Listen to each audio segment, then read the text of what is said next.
Just how challenging and attractive is the New York Giants general manager's job? We take a look at the pros and the cons coming up next on the Locked On Giants podcast.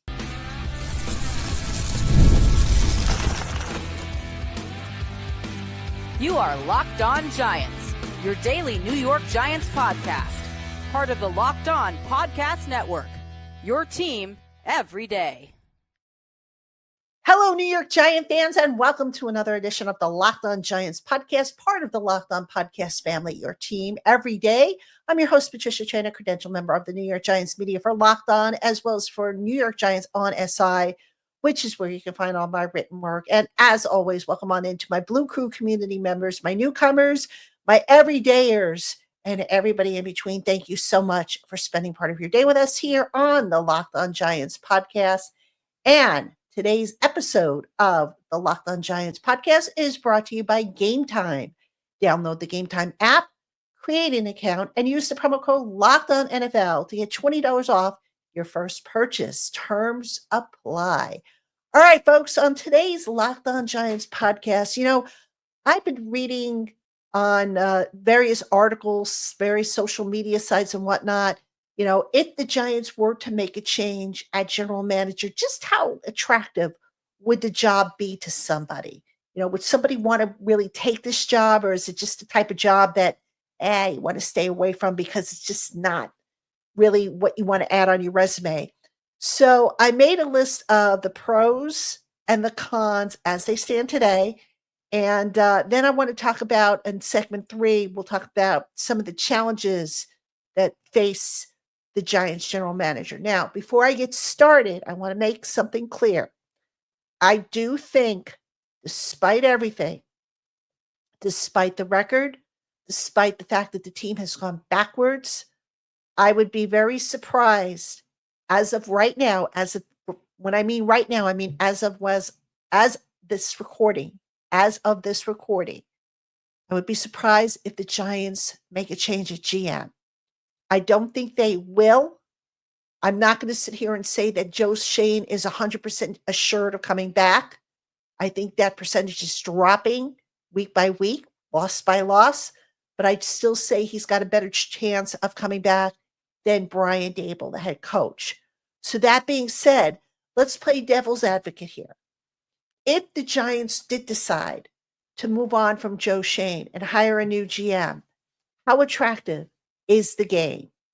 All right, I'm going to start off with pros, and I've got 4 pros that I'm going to mention here. Number 1, this is kind of superficial, but it's worth mentioning.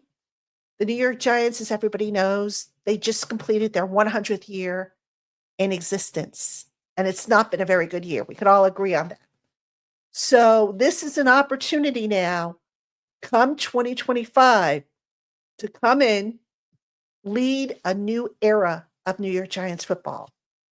All right, you have a chance to basically rewrite, or I should say write the next century of Giants football, get it off on the right start.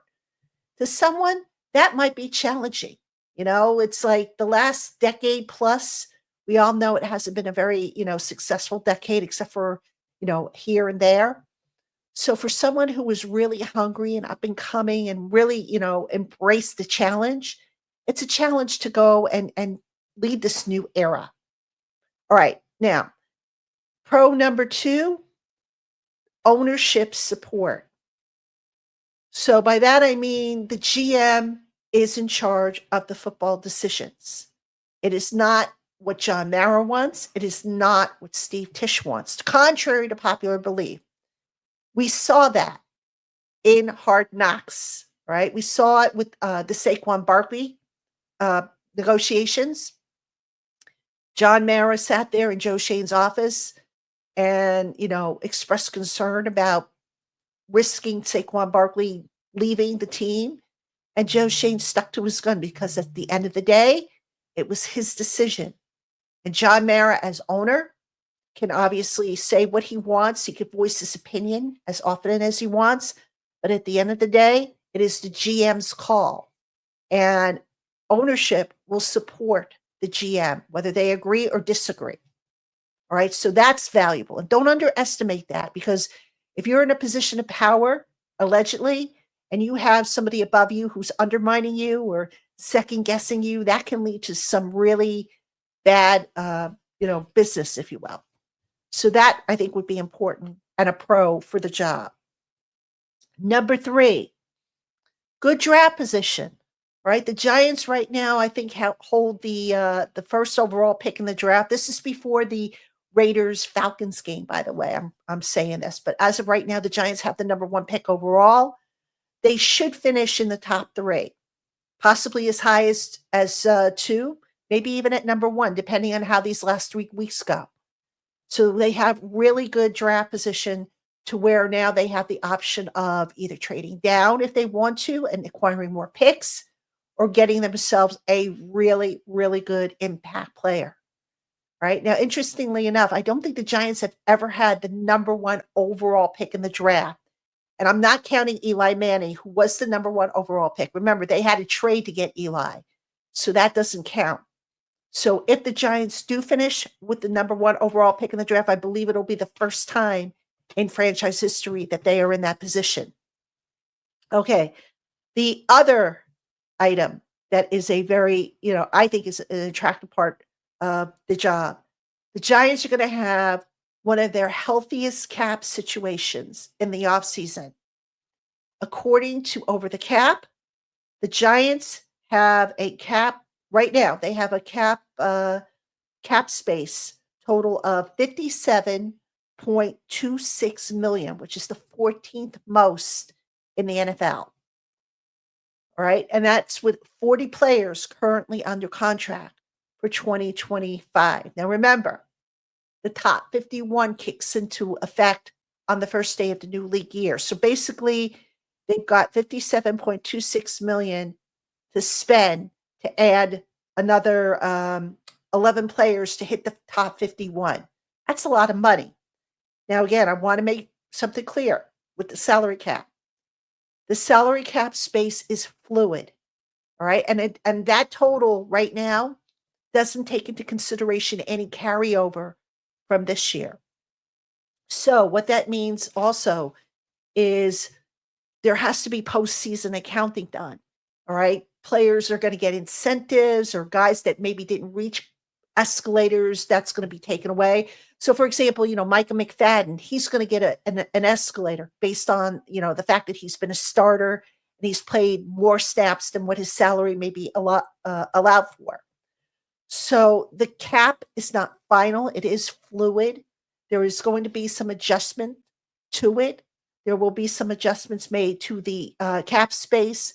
But overall, the Giants have a healthy cap situation for 2025. And here's the other cool thing. They have a dead money cap hit right now of $27.299 million. Now, you're probably saying, well, gosh, that's got to be like near the top of the league, right? It's not. It's actually not.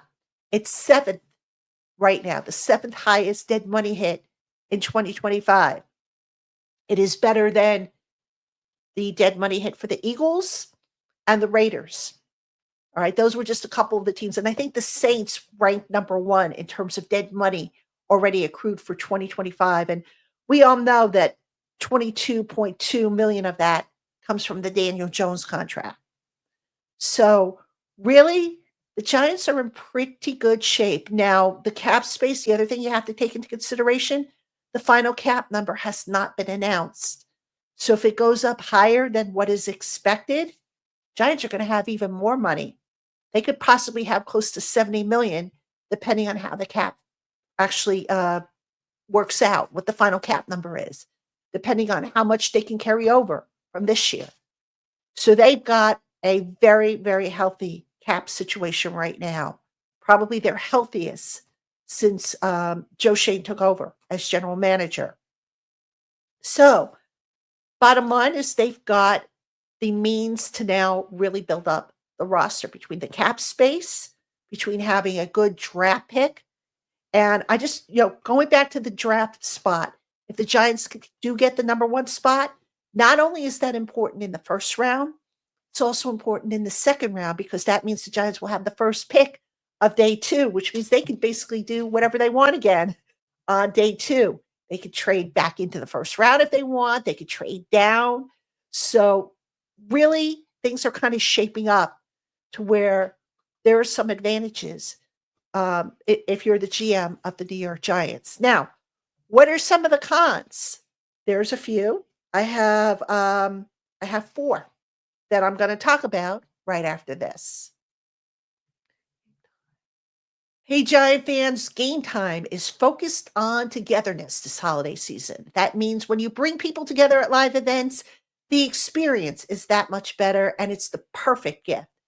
Game Time has a new feature called Game Time Picks that makes getting tickets for live events even easier. Game Time Picks filters out the fluff to show you only incredible deals on great seats so that you don't have to waste time searching through thousands of tickets. And if you find tickets elsewhere in the same section and row for less, Game Time will give you 110% of the difference. So go on, get the tickets you want, download the Game Time app, create an account, and use our promo code LOCKEDONNFL to get $20 off your first purchase. Download Game Time today. What time is it? It's game time.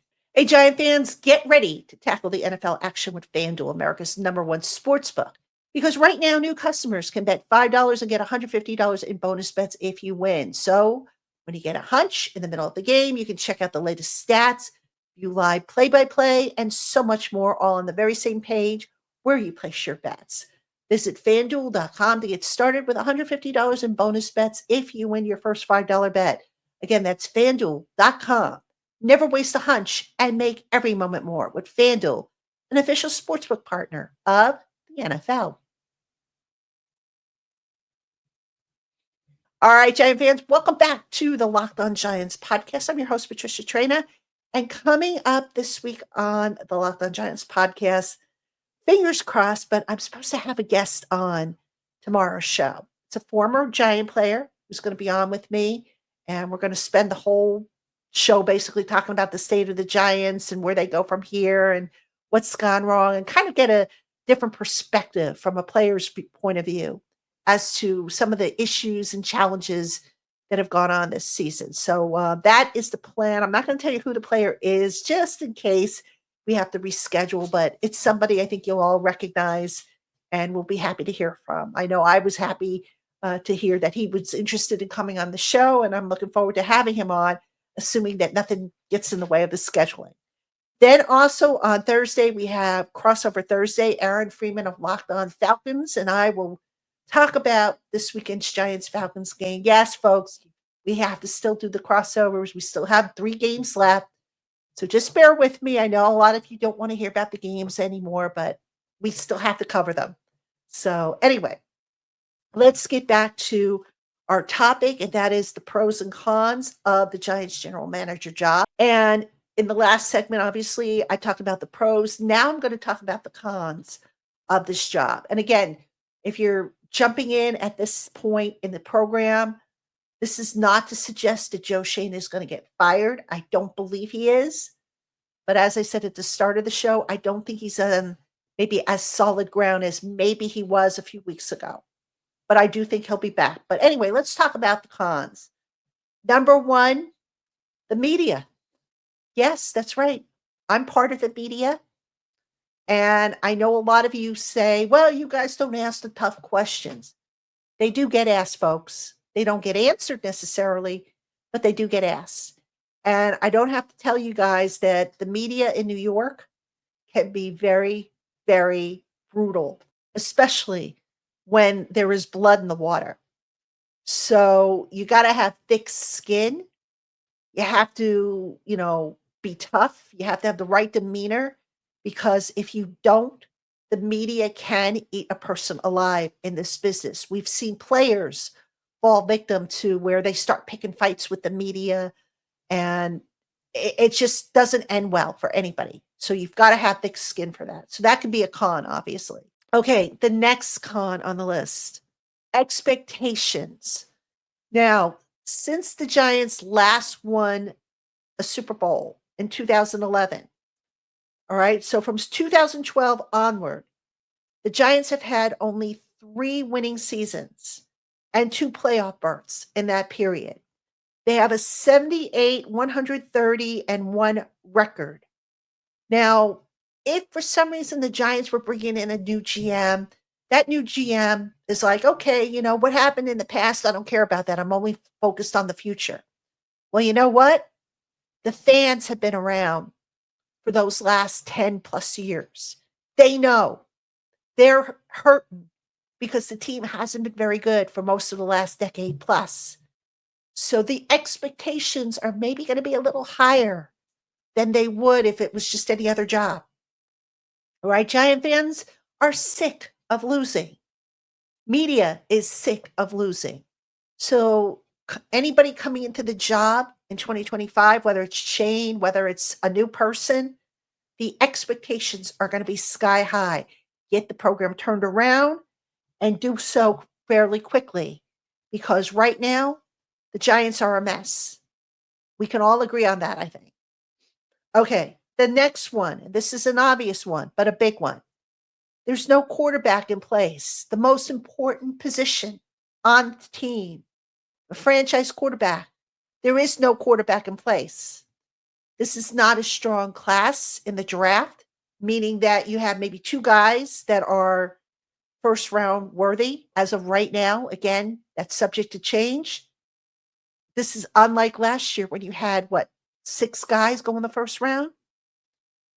The Giants also are potentially looking at starting from scratch with their quarterback room, which means there's not going to be any continuity. Now, Brian Dable comes back as head coach. Obviously, he likes to have continuity. Somebody who knows the system already that can continue, onward, when a new person comes in, maybe serve as like a study guide, if you will. There's a possibility that the Giants retain Tommy DeVito because he will be an exclusive rights free agent and he should be relatively cheap to re-sign. Right? I don't think they'll re-sign Tim Boyle. I would be surprised if they re-sign Drew Lock. So basically, the quarterback situation is a mess. And finding the right quarterback is an even bigger challenge, right? Because we have seen instances where first round picks just don't pan out for whatever reason. We just saw it with Daniel Jones. We saw it in Chicago with Justin Fields not working out there. Baker Mayfield in Cleveland, that didn't work out. Sam Darnold with the Jets, that didn't work out. So sometimes, those number 1 picks have to move on to another team, and that's where they find success, but that's not even guaranteed. So right now, the Giants quarterback situation, is there another Eli Manning in the draft? We don't know. Too soon to say. Some people will say, well, maybe there is. Some people are like, well, let's wait and see. But the quarterback, if you don't get the quarterback situation right, your chances of being successful are dead on arrival. It's that simple. So that is certainly something that could be a con. It's a challenge, but it could be a con because ideally, if you're bringing in a new GM, it would be nice if you had a quarterback in place. But when you have a losing team like what the Giants have had, that's not always feasible. All right. The other con that I have on my list is the NFC East, meaning how close are the Giants to being competitive in the NFC East? The answer, not very. The Giants, since 2012, have a record of 27, 49, and 1 against division opponents. They were last in first place in the division in 2011. All right. The Giants have only had 2 winning seasons against NFC East opponents, and those were in 2016 and 2020. And every year, you ask the GM, how close are you to closing the gap with Philly and Dallas? And, they like to say, well, we're getting close. They're not close. Now, Dallas this year fell apart at the seams. Washington is up and coming. So that's a team now that the Giants, you could honestly say that is ahead of the Giants in terms of its rebuild. And the Eagles, well, just look at what they're doing. They're doing it again. much to everybody's, dismay, and everybody who follows the Giants, that is. So the NFC East is a really big factor here because look, if you're going to win, if you're going to make it to the playoffs, it starts with winning your division. And if you don't have a good record against the teams in your division, chances are you're not going very far in the playoffs, if you even make the playoffs, because now you have to hope for a wild card spot, and you usually have to hope for things to happen for you to get into the position, to have a shot at a wild card berth. So right now, can we all agree that the Giants, they're nowhere near the level of Philadelphia as far as the talent and the structure? Are they close to Washington? No, I think Washington kind of pulled away a little bit. So we can't even say that. Whereas in the past we could say, oh, at least the Giants are better than Washington. Well, we can't say that anymore. Dallas to me has some pretty good players, despite the fact that, they have a lousy record. Still better than the Giants. They have 2 wins against the Giants. So that right there puts them ahead. So the Giants got a long way to go to climb out of the NFC East cellar. And like I said, it starts there. And if you don't close that gap, well, you're in trouble as far as, your aspirations. So that's a big step for a GM to do. How can you build up to combat the challenges of your NFC East opponents? Now, this all being said, all these challenges that I've outlined, all these cons that I've outlined, if you will, they're not so far out of reach that, if the Giants were to make a change at GM, somebody would look at it and say, oh, yikes, I ain't going anywhere near that mess. Somebody who is, innovative, somebody who likes a challenge, it can be done. It can absolutely be done.